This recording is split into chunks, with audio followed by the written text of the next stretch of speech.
Hi hello friends. இன்றைக்கி பார்த்தீங்கன்னா French fries அதுதான் செய்ய போகிறோம். வாங்க எப்படி செய்யலான்றது பார்க்கலாம்.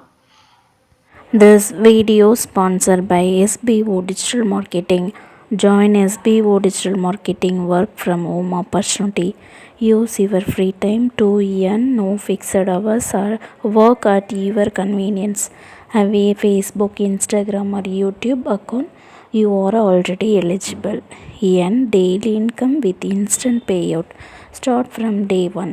Send your name and qualification on WhatsApp number. Get full details instantly. Skip பண்ணாதீங்க. பெரிய தப்பு. தினம் 300 ரூபாய் சம்பாதிக்க அரிய வாய்ப்பு. இன்ஸ்டாகிராம், ஃபேஸ்புக் பயன்படுத்த தெரிந்தால் போதும் content post and content publishing மூலமா தினம் 300 ரூபாய் சம்பாதிக்கலாம். இந்த வேலை செய்ய 5 நிமிடம் போதும். Work training support, group communication support, all language customer live chat support, முக்கியமா சொந்தமா ஒரு பிசினஸ் ஸ்டார்ட் பண்ற அளவுக்கு உங்களால கற்றுக்கொள்ளவும் முடியும், சம்பாதிக்கவும் முடியும். இந்த வேலை வாய்ப்பு வழங்குவது 5 வருடத்திற்கு மேல ரன் ஆகிட்டு இருக்க நம்ம தமிழ்நாட்டு company school of business organisation private limited. மேலும் விவரங்களுக்கு டிஸ்கிரிப்ஷன்ல கொடுத்திருக்க நம்பருக்கு வாட்ஸ்அப் பண்ணுங்க.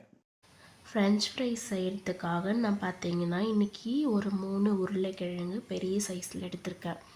இந்த மாதிரி நல்லா தோலெல்லாம் சீவி எடுத்துட்டு இந்த மாதிரி நீளமாக கட் பண்ணி எடுத்துக்கோங்க. கட் பண்ணிவிட்டு எல்லாமே ஒரு முறை வாட்டரில் வந்து நல்லா வாஷ் பண்ணிக்கோங்க. நெக்ஸ்ட்டு வந்து வேறு தண்ணி ஆட் பண்ணி அதில் உப்பு கொஞ்சம் சேர்த்து தேவையான அளவு சேர்த்துட்டு ஒரு 5லேருந்து 10 மினிட்ஸ் வந்து லோ ஃப்ளேமில் வச்சு வேக வச்சுருங்க. ரொம்ப நல்லா வந்து வேகக்கூடாது, பாதி அளவுக்கு வெந்தாலே போதுமானது. இந்த மாதிரி கொதி வரும்போது ஒரு 2லேருந்து 3 நிமிஷத்தில் நீங்கள் ஃபில்ட்ரு பண்ணி எடுத்துக்கோங்க. இது கூட வந்து நீங்கள் மஞ்சத்தூளும் ஆட் பண்ணிக்கலாம். உங்களுக்கு வேண்டான்னா ஸ்கிப் பண்ணிவிடுங்க. இந்த மாதிரி தண்ணி எல்லாம் இல்லாமல் நல்லா ஃபில்ட்ரு பண்ணி நல்லா ட்ரையாக வச்சுக்கோங்க.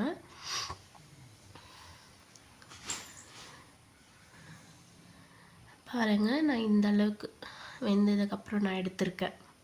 அப்போ தான் அது வந்து கரெக்டாக அந்த கன்சிஸ்டன்ஸ் வரும். அடுத்து வந்து ஒரு பேனில் ஆயில் வந்து தேவையான அளவு சேர்த்துக்கோங்க. ஃப்ரை பண்ணுற அளவுக்கு சேர்த்துட்டு இப்போ நல்லா அந்த ஆயில் காஞ்சு வந்ததும் கொஞ்சம் கொஞ்சமாக அந்த பொட்டேட்டோ அதில் சேர்த்து ஃப்ரை பண்ணிக்கோங்க.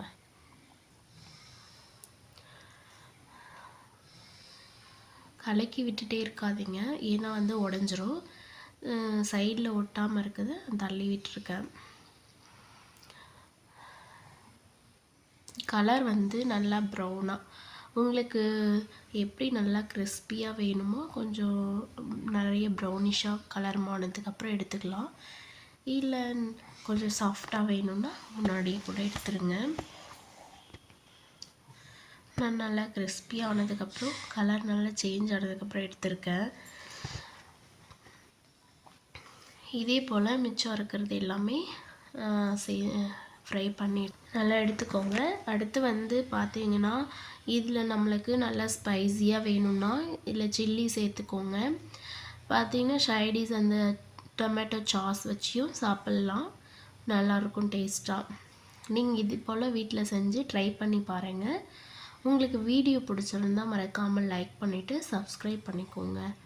தேங்க்யூ ஃபார் வாட்சிங் ஃப்ரெண்ட்ஸ்.